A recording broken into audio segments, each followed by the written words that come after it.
Hey, what's up everybody? I'm Aiden. I'm here with Wealth Strategy Media and Relief Alliance, and I have a very special guest with me today, Forbes Riley. She is one of my biggest inspirations. I learned a lot from her watching her social media. She has a new book coming out.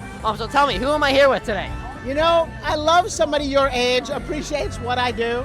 You guys, I created a whole world of infomercials way back in the 1990s. You weren't born yet, were you? Oh. But that's okay. That's a predecessor for everything that you see on TikTok Shop and Home Shopping and QVC. I was there at the forefront of all of that. 2.5 billion in sales. And now I spend a lot of my time, my CEO is a 22-year-old daughter of mine. And now we teach people to communicate and pitch their ideas so they can be heard and appreciated. That's amazing. And we work with a lot of youth with our nonprofit organization. What is your nonprofit? Relief Alliance. We focus on homeless rehabilitation and youth development. I love that. Yeah, I appreciate How it. did you get such a big heart? Man, my dad, my grandparents, I grew up, I was raised to, have good morals. I was a lot involved in the church, stuff like that. I'd always volunteer. I will tell you, we're all born a certain way. I have twins, very different personalities, but how you are raised and having an amazing mom and dad influence, even if they're not your real parents, helps so much.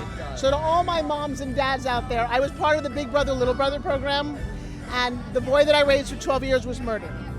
I gotta tell you, my heart goes out to everybody who's struggling and does not have that family unit, because you gotta have some base, otherwise you don't feel loved.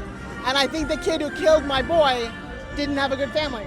Man, that's sad stuff. And so that happens so much around this country.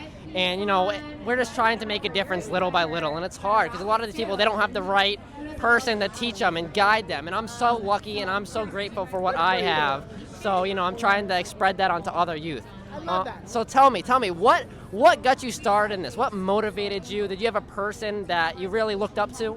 You know what? I was a very ugly little girl. I grew up, I had braces, my teeth went in all different directions, and I had braces for 8 years. And for 2 years, I couldn't talk at all. And I watched other people communicate. And I looked at actresses like Katharine Hepburn and Jane Fonda and thought, I want to be out there. I want to be glamorous. I want to be gorgeous. And then kind of by accident, that happened. I had broken my nose in a really bad accident, and I was overweight. And then my dad he lost part of his hand in a machining accident. And one day my mother turned to me. I'm this ugly, awkward little girl, but I'm really smart. And she says, we have no money for college. And then she said, well, there's a beauty pageant that's coming to town. And she looked at my face and thought, well, that's not going to work for us. My dad's doctor overheard that conversation and offered to fix my nose.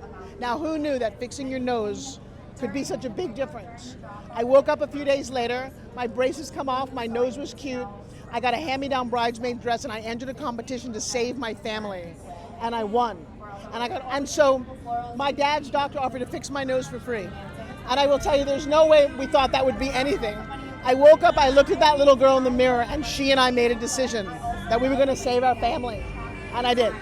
And that has been my driving force ever since, to make a difference to people who don't see it in themselves. I love that so much. Well, thank you so much for letting me interview you. Give me a hug. You're beautiful now, so it worked out.